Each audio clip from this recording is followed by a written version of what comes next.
today yung araw nga mga guys, pang-limang araw na ng refresher course ng Madam Nino sa pagiging national referee. Ayan, pagbaba nga nila dito guys ng kondo, naghihintay na yung sasakyan nila papunta ng venue. So para sa mga hindi nagtatanong mga guys, explain na rin natin kung ano ba talaga yung dahilan kung bakit sila nandito at kung ano yung kanilang mga ginagawa. So yung pupunta nila mga guys is yung tinatawag na PNVF National Referee Candidate and Refresher Course 2024. So dito mga guys is nire-refresh yung mga kaalaman nila bilang a professional referees when it comes to field of volleyball. At dahil practicum nila ngayong araw mga guys, dito i-apply na nila yung mga natutunan nila during refresher course days.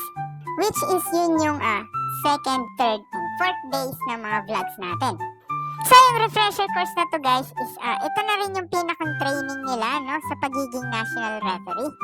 At dito mga guys is mag-officiate sila ng actual game which is dito nila i-apply yung mga napag-aralan nila during refresher course days. At dito rin talaga matitest yung skills nila mga guys kung talagang makakapasa sila sa practicum na to. At kapag nakapasa nga sila sa refresher course na to ay isa sila sa mga mapapabilang sa graduate of the year.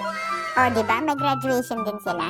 At syempre guys, makatatanggap din sila ng certificate of national referees. Pero sa totoo lang guys, hindi pa natin alam kung talagang makakapasang niyo sa pagiging national referee. Kaya kung gusto niyo malaman mga guys, abangan niyo na lang yung susunod na vlog niya. Ayun lang, bye!